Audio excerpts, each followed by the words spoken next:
పేరు నాని వల్లభనేని వంశీ గురించి ఏం మాట్లాడుతున్నాడో ఒకసారి మీకు వినిపిస్తాను, వినండి.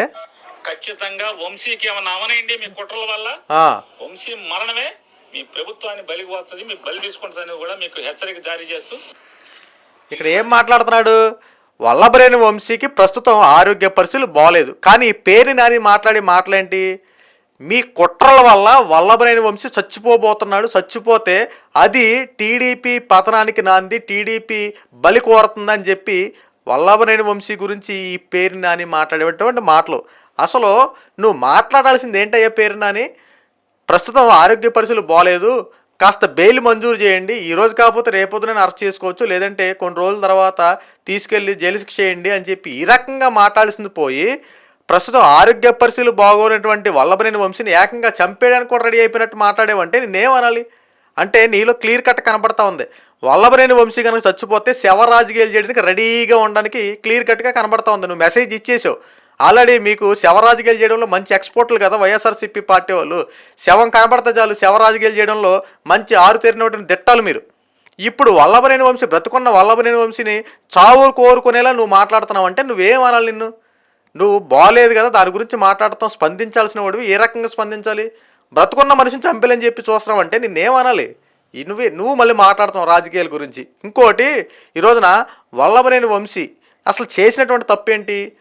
తల్లిలా భావించే టీడీపీ పార్టీ ఆఫీసును ధ్వంసం చేయడం. ఇప్పుడు నీకు పార్టీ నచ్చలేదనుకో, వేరే పార్టీలోకి వెళ్ళిపోయావు, నిన్ను ఎవడేమంటాడు? వెళ్ళు నువ్వు. ఎందుకంటే రాజకీయాలు నీకు నచ్చిన రాజకీయాలు నువ్వు వెళ్తావు, నీకు నచ్చిన పార్టీలు నువ్వు చేసుకుంటావు, అది అంతా వ్యక్తిగత స్వభావానికి సంబంధించింది. దీంట్లో ఒక్క పార్టీకి స్టాండర్డ్ అయిపోవాలని చెప్పి ఏమీ లేదు. నీకు నచ్చితే ఈ పార్టీలో ఉంటావు, నచ్చకపోతే వేరే పార్టీలో ఉంటావు, నువ్వు ఎక్కడికైనా రాజకీయాలు చేసుకో, తప్పలేదు. కానీ నువ్వు వేరే పార్టీలోకి వెళ్ళావని చెప్పి నువ్వు ఆపోజిట్ పార్టీ అయినటువంటి దాని మీద నువ్వు రాళ్ళదాడి చేసుకొని నిప్పులు పెట్టేసి దాన్ని ధ్వంసం చేసేస్తే ఎవరు ఊరుకుంటారు? అంటే ఈ పార్టీలో ఇంకా ఎవరు లేరు, వల్లభనేని వంశీ ఒక్కడే అవతలకు వచ్చేప్పటి మొత్తం టీడీపీ అంతా కదిలిపోయి వైసీపీలో జాయిన్ అయిపోయిందని చెప్పి అనుకున్నావు ఏంటి? అంటే జగన్మోహన్ రెడ్డి అన్న చూసుకొని జగన్మోహన్ రెడ్డిలోకి వెళ్ళిపోయి జగన్మోహన్ రెడ్డి చూసుకుంటా ఏం చేసినటువంటి నువ్వు ఏం చేసావు? పార్టీ ఆఫీస్ను ధ్వంసం చేసి దళితుల్ని కిడ్నాప్ చేసిన నువ్వు మళ్ళీ ఈ రోజున నీరసంగా ఉంది, నాకు అది కావాలి ఇది కావాలని చెప్పి నువ్వు మాట్లాడిందే కాకుండా నువ్వు పక్కన వాళ్ళతో మాట్లాడిస్తావు కనీసం. ఎందుకంటే ఒక రకంగా చెప్పాలంటే నువ్వు అసెంబ్లీ సాక్షిగా నారా భువనేశ్వరి గారిని అక్రమ సంబంధాలు అంటగట్టి ఎంత దారుణంగా అవమానపరిచావు. ఏ కొడుకు తన తల్లిని అవమానిస్తే ఎవరు ఊరుకుంటారు? ఇప్పుడు నేను ఎదురుగా వచ్చాననుకో, నీ తల్లిని తిడతా నువ్వు ఊరుకుంటావు? నన్ను చంపేవు నువ్వు. ఎందుకంటే నీ తల్లి అంటే ఎదురుగా ఉన్న వాళ్ళని తిడతంటే ఊరుకున్న రోజుల్లో నువ్వు అసెంబ్లీ సాక్షి అందరూ చూస్తుండగా ఒక తల్లిని అవమానపరిచేగా అక్రమ సంబంధాలు అంటగట్టి మాట్లాడి నిన్ను ఏ రకంగా వదిలిపెట్టాలి? అంటే చట్టం నీకు ఒక రకంగా పనిచేయాలి, యువతలకు ఒక రకంగా పనిచేయాలా?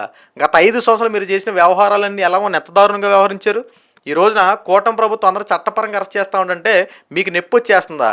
నిన్నటి వరకు బెయిల్ పిటిషన్లు పెట్టారు కదా, బెయిల్ మంజూరు చేయాలి, బెయిల్ మంజూరు ఏ రకంగా మంజూరు చేస్తారు? ఒక పక్కన ధ్వంసం చేసావు, ఒక పక్కన దళితుల్ని కిడ్నాప్ చేసావు, ఒక పక్కన రీసెంట్గా నీ మీద ఇంకో కేసు నమోదైంది నూజివీడులో. దాని మీద నిన్న వెళ్ళి ఎంక్వైరీ కూడా వెళ్ళావు. అక్కడ చేసినటువంటి ఘనకార్యాలు నువ్వు గన్నవరం నియోజకవర్గంలో ఫోర్జరీ చేసావు. ఎంఆర్ఓ సంతకాలను ఫోర్జరీ చేసి జగనన్న ఇళ్ల పట్టాల పంపిణీకి శ్రీకారం చుట్టేసావు. అవన్నీ ఫోర్జరీలు, ఆ డాక్యుమెంట్స్ అన్నీ ఎందుకు పనికిరానివి.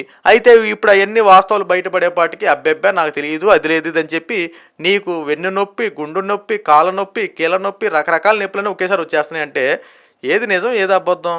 ఇదంతా కాస్త పక్కన పెడితే ఈ రోజు మీ వైఎస్ఆర్సీపీ పార్టీ వాళ్ళు చేస్తున్నారు చూసే శవ రాజకీయాలు, ఇది అసలైన మెయిన్ పాయింట్. అసలు వల్లభనేని వంశీ ఆరోగ్య పరిస్థితులు అన్నీ ఒక రకం అయితే, ఈ పేరు నాని సంబంధిత కొంతమంది రీసెంట్గా మాట్లాడుతున్నట్టు మాట్లాడంటే వల్లభనేని వంశీ జైల్లోనే చచ్చిపోబోతా ఉన్నాడు, వల్లభనేని వంశీ జైల్లోనే చంపేస్తారు, వల్లభనేని పరిస్థితి ఆరోగ్యం చాలా దారుణంగా ఉంది, ఇక వల్లభనేని వంశీ బయటకు రాడు, జైల్లోనే సమాధి చేసేస్తారన్నట్టు మీ వైఎస్ఆర్సీపీ పార్టీ వాళ్ళు మాట్లాడడం. ఈ రోజున కూటమి ప్రభుత్వం నిజంగా అంత కక్ష సాధింపు రాజకీయాలు చేయాలనుకుంటే పరిస్థితి ఎంత దారుణంగా ఉండదు. రావడం ఏదో డైరెక్ట్ అటాక్లు చేసుకోవచ్చు, కానీ ఇక్కడ అంతా చట్టపరంగా జరుగుతుంది కదా. ఎవరిని వ్యక్తిగతంగా అరెస్ట్ చేయడాలు, ఎవరిని వ్యక్తిగతంగా టార్గెట్ చేయడం ఏం లేవుగా. ఈరోజు నువ్వు మాట్లాడుతున్నటువంటి పేరునని వాస్తవాలు తెలిసి మాట్లాడుతున్నావు, వాస్తవాలు తెలియక మాట్లాడుతున్నావో, ఏదో లేదా మైక్ దొరికిందని చెప్పేసి ఏదో ఒకటి మాట అని చెప్పి మాట్లాడుతున్నావో, లేదంటే జగన్మోహన్ రెడ్డి మెప్పు పొందడానికి మాట్లాడుతున్నావో నీకు ఒకసారి ఆలోచించుకో. నువ్వు నీ స్నేహితుడు అవ్వచ్చు, లేదా ఇంకేటైనా అవ్వచ్చు, కానీ నువ్వు చేయాల్సిన పనేంటి? నువ్వు నీ యొక్క ఫ్రెండ్ని కానీ, లేకపోతే నీ రాజకీయ పార్టీ సంబంధించినటువంటి నీ యొక్క సహోదరుడైనా సరే ఎవరైనా సరే నువ్వు చేయాల్సిన పనేంటి? బెయిల్ మంజూరు కావాల్సిన ఈ రకంగా మాట్లాడాలి, కానీ చావు కోరుకునేటట్టు మాట్లాడుతున్నావు అంటే నేనేమనాలి? వైఎస్ఆర్సీపీ పార్టీలు ఇదో పని అయిపోయిందండి. అంతితే జుట్టు అందపోతే కాళ్ళు పట్టుకున్నారని మాట్లాడటం కరెక్ట్ కాదు. ఈ రోజున వాస్తవాలు ఒకసారి తెలుసుకుంటే గత 5 సంవత్సరాలు మీరు వ్యవహరించిన తీరులు చూడండి. ప్రతి శాఖలో అవినీతి ఆరోపణలు ఎదుర్కొంటమే, ప్రతి దాంట్లో అందరికీ అడుగు దోచుకున్నారు, ప్రజల్ని ఇబ్బంది పెట్టారు, ఎవరి మీద పడితే వాళ్ళ మీద దౌర్జన్యాలకు అరాజాలకు దిగారు. ఈ రోజున మీ వరకు వచ్చేపాటికి నిజాలు ఇవన్నీ తప్పులైపోయినాయి. అంటే మీరు గతంలో ఎన్ని చేసినప్పుడు అంటే ఎన్ని కరెక్టే. ఈ రోజున వేరే పార్టీ వాళ్ళు కూటమి ప్రభుత్వ అధికారంలోకి వచ్చిన తర్వాత మీరు చేసినటువంటి అవినీతి అరాచకాలను వేలెత్తి చూపుతుంటే అరెస్టులు చేస్తుంటే ఇవన్నీ తప్పు అయిపోతున్నాయి మీకు. ఇక్కడ ఏంటి మీరు ఏం మాట్లాడుతున్నారు? దౌర్జన్యాలు చేసేస్తున్నారు, అక్రమ అరెస్టులు చేస్తున్నారు, కావాలని చెప్పి వాంటెడ్గా టార్గెట్ చేసి కూటమి ప్రభుత్వం ఎంజాయ్ చేస్తూ ఉంది. వైఎస్ఆర్సీపీ పార్టీలు వాంటెడ్గా టార్గెట్ చేసిరని చెప్పి మాట్లాడుతున్నారు. ఎందుకు వాంటెడ్గా టార్గెట్ చేస్తారు? అంటే మీరు చేసిన పనులన్నింటికి పూలమాలలు వేసి సత్కరించాలా, లేదంటే దండేసి సన్మానాలు చేయాలా? ఏంటి మీరు మాట్లాడేది? ఈ రోజున పేరు నాని కానీ మాట్లాడుతున్న ప్రతి ఒక్కరు వల్లభనేని వంశీ ఆరోగ్య పరిస్థితి కుదుట పడుతుంది, ఆల్రెడీ చెకప్లు చేస్తూ ఉన్నారు, ఎక్కడికక్కడే మెడికల్ సంబంధించి చాలా హెల్త్ సంబంధించి కేర్ తీసుకుంటున్నారు, ప్రతిదానికి అటెండ్ అవుతూ ఉన్నాడు, ఇప్పుడు పిటిషన్లు దాఖలు చేస్తూ ఉన్నారు. ఒకవేళ బెయిల్ మంజూరు అయితే గనక ఇంటికి తీసుకెళ్ళి ప్రశాంతంగా ఆరోగ్య పరిస్థితికి సంబంధించి అన్ని ట్రీట్మెంట్ చేయించండి. మళ్ళీ ఆ బెయిల్ క్యాన్సిల్ చేసి జైలుకి ఎప్పుడు రమ్మంటే అప్పుడు వెళ్ళిపోవాలి. ఈ రోజున కొడాలి నాని పరిస్థితి కూడా అంతే. కొడాలి నాని ఎప్పుడైతే అరెస్ట్ చేస్తామని అన్నారో అప్పుడే ఛాతిలో నొప్పి వచ్చిందంటాడు, బైపాస్ సర్జరీ చేసుకోవాలన్నారు, రకరకాలుగా హైదరాబాద్లో ట్రీట్మెంట్ అయిందన్నారు, ముంబైలో ట్రీట్మెంట్ అయిందన్నారు, ఇప్పుడు ఏకంగా విదేశాల్లో అమెరికాలో మెరుగైన చికిత్స కోసం పంపించాలని చెప్పి అక్కడే పెట్టారు. సో ఇక్కడ లుకౌట్ నోటీసులు జారీ చేసేపాటికి ఉన్న పలంగా అమెరికా టూర్ క్యాన్సిల్ అయింది. సో ఇప్పుడు వల్లభనేని వంశీ బెడ్ రెస్ట్లో ఉన్నాడు, ఫామ్ హౌస్లో ఉన్నారని చెప్పి రకరకాల వార్తలు వస్తూ ఉన్నాయి. సో ఏది ఏమైనప్పటికీ వల్లభనేని వంశీ దారిలోనే ఈ యొక్క కొడాలి నాని కూడా ఖచ్చితంగా జైలు శిక్ష అనుభవించక తీరదు. ఎందుకంటే గత 5 సంవత్సరాలు చేసినటువంటి పాపాలు మనల్ని వెంటాడుతూ ఉన్నాయి. ఆడదాంతో పెట్టుకున్నవాడు ఎవడైనా సరే ఓటమి పాలవలసిందే. ఎందుకంటే ఒక్కసారి మీరు 5 సంవత్సరాలు చేసినటువంటి పాపాలే, మీరు చేసుకున్న కర్మే మిమ్మల్ని వెంటాడుతుంది. కర్మ ఎవరిని విడిచిపెట్టదంటారు చూస్తే కర్మ రిటర్న్స్ అంతే. ఇక్కడ మీరు చేసుకున్న పనులకి మీ నెత్తి మీద మీకు వచ్చినాయి అంతే.